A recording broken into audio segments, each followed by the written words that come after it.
नमस्कार, welcome to my channel. मैं हूं मनीषा। दोस्तों, आज की वीडियो में हम आपको पूजा पाठ से संबंधित बहुत सारी सूक्ष्म बातें बताएंगे और साथ में आप सभी के बहुत सारे कमेंट भी आते रहते हैं, तो उन कमेंट को भी हम शामिल करेंगे। जो बहुत अधिक मात्रा में होते हैं उन्हीं कमेंट को हम लेना चाहते हैं।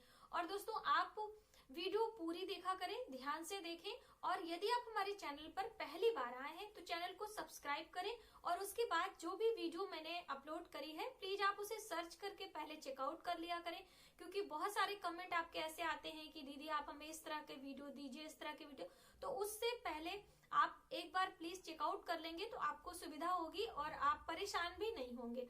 बहुत सारे लोग पहली बार ही कमेंट करने लगते हैं कि आप हमें इस तरह की वीडियो देखिए, क्योंकि देखिए हमारे चैनल पे 700 वीडियोस हैं, तो आप उन वीडियो को जरूर देखें और हमें उम्मीद है कि आपको सभी वीडियोस पसंद आएंगी। तो आप ये जरूर किया करें यदि आप हमारे चैनल पर पहली बार आए हैं। वीडियो की शुरुआत आप सभी के कमेंट से ही करते हैं। आप सभी का बहुत सारा प्रश्न आया है कि क्या हम संध्या के समय गायत्री मंत्र का जप कर सकते हैं क्या? आप सभी ने बहुत ज्यादा जानना चाहा है कि क्या शिव की पूजा हम सूर्यास्त के बाद कर सकते हैं, कि जलाभिषेक वगैरह जो भी होता है शिव जी को हम कर सकते हैं क्या सूर्यास्त के बाद? और भी बहुत सारी इस तरह की छोटी छोटी जानकारी है। आप सभी के कई कमेंट है जो कि हम इस वीडियो में आपको बारी बारी से अभी देंगे, तो आप वीडियो पर एंड तक बने रहें जिससे संपूर्ण जानकारी आपको प्राप्त हो सके। पहले हम बात करेंगे कि गायत्री मंत्र के बारे में। जैसे कि गायत्री मंत्र बहुत ही अच्छा मंत्र होता है, अपने आप में सिद्ध मंत्र है और गायत्री मंत्र जपने के लिए आपको किसी भी प्रकार की गुरु दक्षिणा की आवश्यकता नहीं होती है। कई लोगों ने ये भी जानना चाहा है कि क्या हम गायत्री मंत्र का जप करें तो पहले गुरु दीक्षा लें, उसके बाद गायत्री मंत्र का जप करें। तो दोस्तों, कुछ मंत्र ऐसे होते हैं जिसमें आपको गुरु दीक्षा लेने की आवश्यकता नहीं होती है। उसमें से एक मंत्र है गायत्री मंत्र। तो आप जब भी गायत्री मंत्र जपें, आप कभी भी जप सकते हैं। आप स्त्री हैं, पुरुष हैं, आप छोटे बालक हैं, बच्चे हैं, कोई भी है, गायत्री मंत्र अपने आप में बहुत बड़ा मंत्र माना जाता है। और यदि आप अपने घर में गायत्री मंत्र का जप करते हैं तो आपका शरीर स्वस्थ होता है, आपका मानसिक बल बढ़ता है और आपके घर के जो आसपास के लोग होते हैं उस उच्चारण को सुनते हैं तो उसका लाभ उन्हें भी होता है। कई प्रकार से मंत्र जप करने की विधि हमारे शास्त्रों में बताई गई है और मंत्र जप कैसे करते हैं इसकी भी वीडियो मैंने आपको दी है। तो गायत्री मंत्र एक ऐसा मंत्र है कि इसे आप कैसे भी जपें, मन में आप जपते हैं, कहने का अर्थ है कि बगल वाला ना सुने, सिर्फ आप अपने मन में, आपके मस्तिष्क में हमेशा गायत्री मंत्र जप चल रहा है, ऐसा भी आप कर सकते हैं। आप उच्चारण यानी ऊंचे स्वर में भी बोलकर आप एक साथ पूरा परिवार यदि बैठकर और गायत्री मंत्र से यज्ञ करता है, पूरे गोलाई में आप सभी बैठे और वहां पर बैठ के आप यदि मंत्रों का जप करते हैं तो वो भी आपके लिए काफी हेल्पफुल होता है। आपके घर से पितृ दोष शांत होता है। आपके घर में कोई भी प्रकार का वास्तु दोष है, यदि हर रविवार को आप पूरा परिवार मिलकर गायत्री मंत्र का यज्ञ करते हैं तो आपके घर से सभी प्रकार के दोषों का विनाश होता है। अपने आप में बहुत बड़ा मंत्र है, तो आप कभी भी गायत्री मंत्र का जप करें, कोई संशय अपने दिमाग में आप ना पालें। पहले बात। दूसरी बात दोस्तों, कई लोगों ने ये भी जानना चाहा है कि क्या हम भगवान शिव का अभिषेक रात्रि को कर सकते हैं? तो बिल्कुल आप कर सकते हैं। जैसे कि भगवान शिव की पूजा हम उषा काल में कर सकते हैं, यानी कि सुबह सवेरे। भगवान शिव की पूजा मध्याह्न में की जाती है, दोपहर के समय। भगवान शिव की पूजा संध्या काल में की जाती है, प्रदोष काल में। भगवान शिव की पूजा रात्रि के समय की जाती है।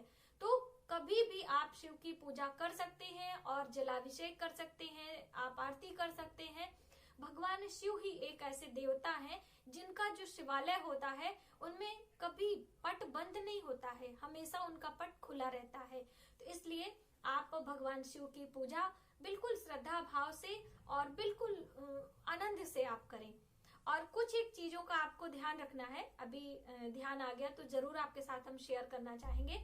जैसे कि शिव पूजा जब भी आप कर रहे हो, आप उनके प्रिय पुष्प हैं, बिल्वपत्र हैं, वो सभी आप अर्पित करें, लेकिन आपको जो श्रीफल होता है जिसे नारियल कहा जाता है, उसे जब भी अर्पित करें तो सीधा ही आपको चढ़ाना चाहिए। श्रीफल कभी भी तोड़ के ना चढ़ाएं। जैसे हम देवियों की पूजा करते हैं तो वहां पर श्रीफल को तोड़ के और उसके जल को देवी को अर्पित करते हैं, लेकिन जब शिव पूजा किया जाता है तो उसमें श्रीफल को सीधा ही अर्पित किया जाता है। शिव पूजा में श्रीफल को तोड़ना नहीं चाहिए, ये ठीक नहीं होता है, तो इस बात का जरूर ध्यान रखें। दूसरा दोस्तों, जब आप शिव पूजा में दीप प्रज्वलित कर रहे हैं भगवान के शिवालय में, तो जो दीपक है उसे थोड़ा सा आपको दूर रखना चाहिए, किनारे रखना चाहिए। इसका एक भाव होता है, रीजन होता है कि शिव मंदिर में सर्प होते हैं, भगवान शिव सर्पों के श्रृंगार करते हैं, गले में उन्होंने माला के रूप में धारण करी होती है, अपने जटाओं में उन्होंने सर्पों को धारण किया है, भगवान गणेश जनेऊ के रूप में सर्पों को धारण करते हैं। तो इस तरह से अलग अलग श्रृंगार के रूप में भी सर्पों की माला पहनी होती है भगवान शिव ने, और सर्प को अग्नि से भय लगता है, इसलिए इस भाव को सामने रखते हुए आप दीप को थोड़ा सा दूर प्रज्वलित करेंगे तो उन्हें अति प्रसन्नता होगी। और जब भी आप पूजा करें शिवालय जाके, तो भगवान शिव को जो भी चीजें आप अर्पित करें, उनकी जो वेदी बनी होती है अर्घा, वहां पे आपको अर्पित करना होता है। बिल्वपत्र आपको शिवलिंग पर अर्पित करना चाहिए। और जो आप भोग, मिष्ठान, प्रसाद जो भी लगा रहे हैं, जो वहां पे सर्प नाग देवता होते हैं, उन्हें भी आपको अर्पित करना चाहिए। इससे आपके जीवन में कभी भी सर्प दंश का भय नहीं रहता है। सर्पों की पूजा इसीलिए समय समय पर की जाती है। नागपंचमी का त्योहार सर्पों के लिए ही होता है। उसके पीछे की एक पौराणिक कथा है, मैंने आपको दी है, तो प्लीज आप उसे जरूर सुने, तो आपको सर्पों के परिवार के बारे में पता चलेगा कि कैसे उनका जन्म हुआ और कैसे कैसे क्या क्या चीजें हुई। बहुत ही दिव्य कथा है, तो आप एक बार प्लीज उसे जरूर सुने, लिंक हम डिस्क्रिप्शन में दे देंगे। और कई लोगों ने ये भी जानना चाहे दोस्तों कि हम संध्या की पूजा कैसे करें। जैसे कि सुबह की पूजा मैंने आपको करके दिखाई है, तो संध्या पूजा के बारे में भी मैंने आपको वीडियो दी है, आपने शायद अभी तक नहीं देखा है। संध्या पूजा करने से पहले आपको कुछ एक बातों का जरूर ध्यान रखना चाहिए। जब भी आप पूजा मंदिर में जाएं, तो सबसे पहले आपको ध्वनि करना चाहिए, चाहे आप शंख की ध्वनि करें, चाहे आप घंटियों से पहले आप घंटी की ध्वनि करें, या फिर आप अपने हाथों से भी ध्वनि कर सकते हैं इस तरह से। और फिर आप भगवान को ध्यान करें, प्रणाम करें, उसके बाद उनके मंदिर का पट, जो भी आपने पर्दा लगा के रखा है, अपने दरवाजा है, जो भी है, आप मंदिर में प्रवेश करें। उसके बाद आपको प्रणाम करने के बाद भगवान के जो पुष्प चढ़े होते हैं उन्हें उतारने होते हैं। अब पुष्प आप कैसे उतारेंगे? पुष्प उतारने के लिए आपको बाएं हाथ का प्रयोग करना चाहिए, लेफ्ट हैंड का इस्तेमाल आप करें, क्योंकि जब हम पुष्प चढ़ाते हैं, पूजन करते हैं, तो हमेशा राइट हैंड का इस्तेमाल करते हैं, लेकिन जब हम पुष्पों को उतारते हैं, मंदिर की साफ सफाई करते हैं, तो आप पहले बाएं हाथों का प्रयोग करें। और जो आपकी अंगूठा वाली ये हाथ है और ये उंगली, इसी दोनों उंगली से आपको सभी पुष्प को उतार के एक पात्र में रख लेना होता है।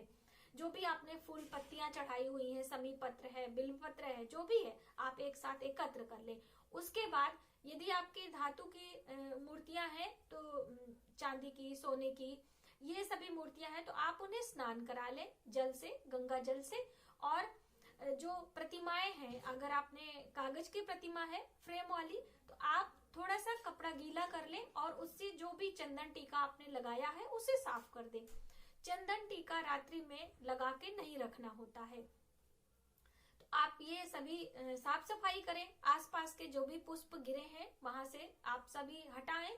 उसके बाद आप जल से एक भाव, बस आप इस तरह से जल घुमाते हुए स्नान कराएं और फिर धूप दीप, आप कपूर की आरती करें। इस तरह से आप देवी देवताओं के प्रतिमाओं का पूजन करें। भोग, कई लोगों ने पूछा था कि भोग हम क्या दोनों समय लगाएं? बिल्कुल, आप भोग जब भी पूजा करें, चाहे सूक्ष्म तरीके से, जैसे कि पंचोपचार विधि से, षोडोपचार विधि से, कई प्रकार से पूजा किया जाता है, तो आप भोग जरूर लगाएं। और ये भोग लगाने के बाद में जब आप जल अर्पित करते हैं, तो एक बात और आपको ध्यान रखना है कि जो हम पंचपात्र में जल रखते हैं, किसी भी देवता का पूजन करने के लिए आप लोटे में जल रख रहे हैं, या फिर जो छोटी सी पंचपात्र जिसे कहते हैं वो होती है, उसमें आप रख रहे हैं तो अपने हाथों का स्पर्श ना करें। बहुत सारे लोग क्या करते हैं कि हाथ उंगलियां डाल के इस तरह से भगवान को जल छिड़कते हैं, ये बहुत ही गलत होता है। हम जब भी स्वयं पानी पीते हैं तो कभी भी इन नाखून का स्पर्श पानी में नहीं करना चाहिए, वो अशुद्ध हो जाता है स्वयं के पीने के लिए। और जब हम देवताओं का पूजन कर रहे हैं तो भी यदि आप नाखून का स्पर्श करते हैं तो वो जल अशुद्ध हो जाता है। तो इसलिए आप जब भी देवताओं के पूजन के लिए जल इस्तेमाल करें तो सबसे शुद्ध होता है कि कुश घास आपको लेना चाहिए। यदि कुश घास नहीं है तो आप आचमनी जो चम्मच होता है धातु का वह ले लें, या फिर आपके पास ये दोनों नहीं है तो आप किसी पुष्प का इस्तेमाल करें, या दूर्वा घास भी आप ले सकते हैं। तो इनमें से कोई भी चीज लेके उसी से आपको जल का छिड़काव करना चाहिए, हाथों का इस्तेमाल आपको नहीं करना चाहिए, ये भी आपको ध्यान रखना है।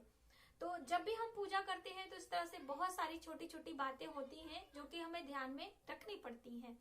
और दोस्तों, आप पूजा में जब आपकी पूजा समाप्त हो जाए तो आप क्षमा प्रार्थना जरूर किया करें, चाहे आप सुबह कर रहे हो या फिर संध्या कर रहे हो। और जब आप अपनी आसनी उठाते हैं, आसन को हटाते हैं, तो वहां पर 3 बारी जल का छिड़काव किया करें और इंद्र देवता का ध्यान किया करें। इससे पूजा का पूरा लाभ आपको मिलता है। और पूजा के लिए एक ही समय का चुनाव करें। जब भी आप पूजा कर रहे हैं शाम को, चाहे आप कई लोगों ने ये भी पूछा था कि संध्या की पूजा का समय कितना होना चाहिए, तो वैसे तो प्रदोष काल की पूजा अति उत्तम मानी जाती है, लेकिन यदि अभी आप कहीं जॉब में हैं, कहीं आ जा रहे हैं, तो बिल्कुल आप जब भी अपने घर पहुंचे थोड़ा सा आराम दें अपने शरीर को, क्योंकि मन भी लगना चाहिए पूजा में। और उसके बाद आप शुद्ध हो, हाथ पैर धोएं, आप अपने वस्त्रों को चेंज करें, हो सके तो स्नान कर लें। अभी सर्दियों का मौसम है तो आपके शरीर को हानि ना पहुंचे, इस बात को भी ध्यान रखना है कि क्यों हमारा स्वास्थ्य सर्वोपरि है। तो आप इस तरह से शुद्धता का ध्यान करते हुए भगवान का पूजा पाठ करें। कई लोगों ने ये भी पूछा था कि क्या हम प्रतिदिन संध्या के समय स्नान करने के बाद ही पूजा करें, बिना स्नान किए पूजा नहीं कर सकते हैं? तो आप कर सकते हैं। आपका शरीर शुद्ध होना चाहिए। आप हाथ पैर को धो लें, अपने कपड़े को बदल लें, शुद्ध कर लें, यानी कि उस कपड़े को पहन के आपने भोजन ना ग्रहण किया हो और भी अन्य कोई ऐसी चीजें आपने ना छुई, स्पर्श की हो जो अशुद्ध हो, तो इसलिए आप अपने कपड़े को, वस्त्र को चेंज कर लें और थोड़ा सा गंगा जल का छिड़काव करते हुए आप बिल्कुल पूजा कर सकते हैं। यदि आपकी शारीरिक अवस्था अच्छी नहीं है, आप किसी बीमारी से ग्रसित हैं, तो सुबह भी आप इस तरह से कपड़े बदल कर और गंगा जल से शुद्ध कर ले अपने आप को और उसके बाद पूजा कर सकते हैं। देखिए, पूजा हमारा जब मन और शरीर स्वस्थ होता है तभी मेरा अपना मन लगता है पूजा में। तो आप मन से, भाव से और शरीर अपना स्वस्थ रखते हुए ही पूजा करें, उसी का फल आपको मिलता है। तो आज की वीडियो में बस इतना ही। यदि हमारी जानकारी थोड़ी सी भी हेल्पफुल लगे तो प्लीज हमारी वीडियो को लाइक करें, सब्सक्राइब जरूर करें न्यू वीडियोस के लिए। Thank you.